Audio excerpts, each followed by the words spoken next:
Hola amigos, bienvenidos. Viernes de la 13ª semana del tiempo ordinario, año par. Leemos Mateo 9 del 9 al 13. En aquel tiempo vio Jesús a un hombre llamado Mateo sentado al mostrador de los impuestos y le dijo: sígueme. Se levantó y lo siguió.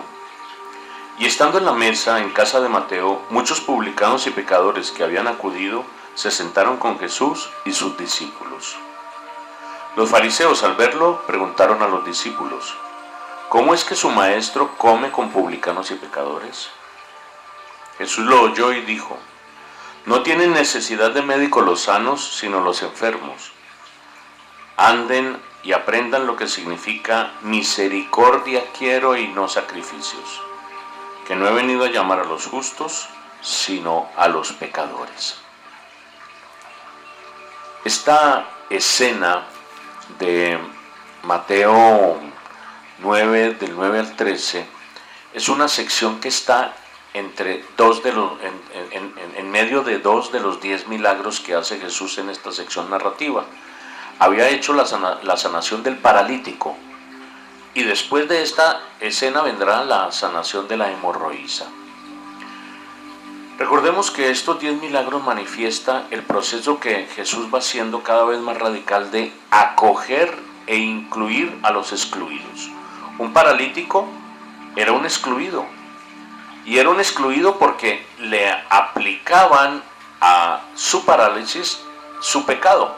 La razón de su parálisis era su pecado, por lo tanto tenía que estar fuera de la ciudad.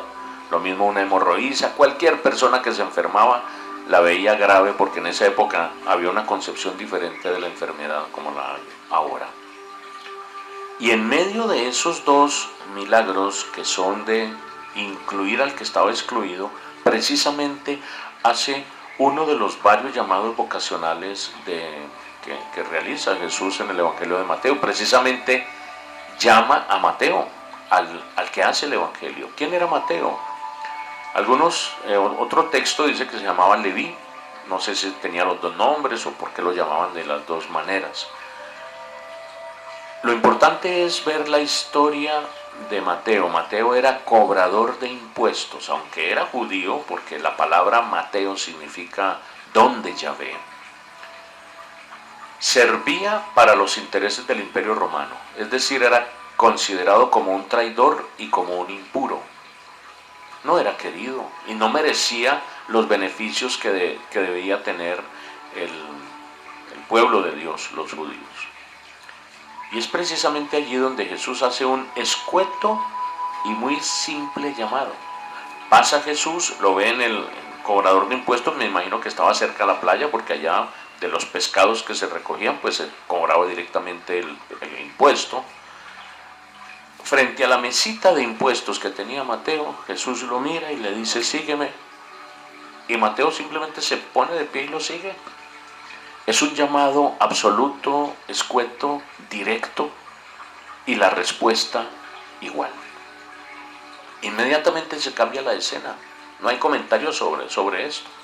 Y la escena es que probablemente al día siguiente Mateo, feliz de la nueva vida, de haberse sentido merecedor, o no merecedor, sino invitado, aunque no lo merezca, de la bendición de Dios, a ser parte del grupo de Jesús, con sus amigos que también son publicanos, cobradores de impuestos, hace una cena para celebrar.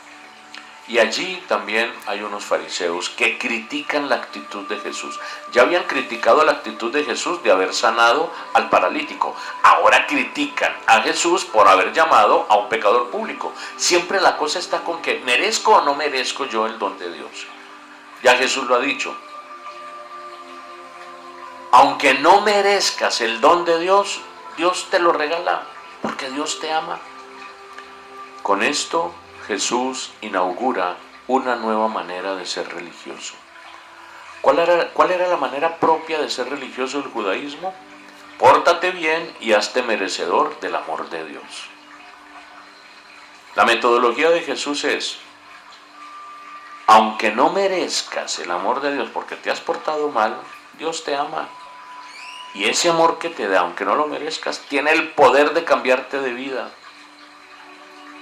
dos perspectivas totalmente diferentes. Por eso hubo un gran encontronazo entre el judaísmo farisaico y Jesús, o la mentalidad de Jesús. Porque Jesús primero acoge al pecador y después le cambia la vida. Los otros quieren que la gente cambie de vida para poder sentir el amor de Dios. Eso se vuelve una exigencia normativa insostenible. Frente a esa crítica que le hacen a Jesús, Jesús saca una afirmación. En primer lugar, hace un dicho médico: no necesitan médicos los sanos, sino los enfermos. Básico. Después saca una frase profética: misericordia quiero y no sacrificios, haciendo eco a lo que decían los profetas del Antiguo Testamento, especialmente Isaías. Y después Jesús toma una frase de su propia cantera, de su propia colección: no he venido a buscar a los justos, sino a los pecadores. Esta es una de las novedades del reino de Dios, que nos hace sentir a todos nosotros una gran inquietud en el corazón, porque a veces cuando tratamos de evangelizar queremos que la gente ya se porte bien para poder anunciarle el reino, y se trata de lo contrario: buscar a las personas que están en lo más profundo del pecado y acogerlas, abrirles el corazón. El cristianismo no es excluyente, es incluyente. Eso está en la mentalidad más profunda de Jesús. Obviamente, cuando ya estoy en el grupo de Jesús, no es que Jesús empiece con una alcahuetería, no, ni más faltaba. Las exigencias del reino se empiezan a sentir cuando yo ya he aceptado a Jesús. Jesús era muy exigente con sus discípulos, pero no era exigente con los que recién llegaban. Era más bien amoroso, cariñoso, que es una nueva vida la que está ofreciendo y que se expresa muy claramente con este llamado de Mateo. No lo merecida, pero lo hizo Jesús y le cambió la vida. A ti también te la puede cambiar.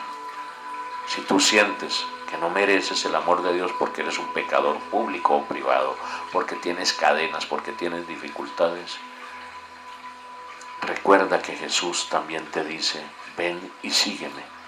Y aún arrastrando con tus propios pecados y tus propias cadenas, Dios, en un proceso de sanación en la persona de Jesús, te sana, te libra y te lleva a un nivel diferente de vida.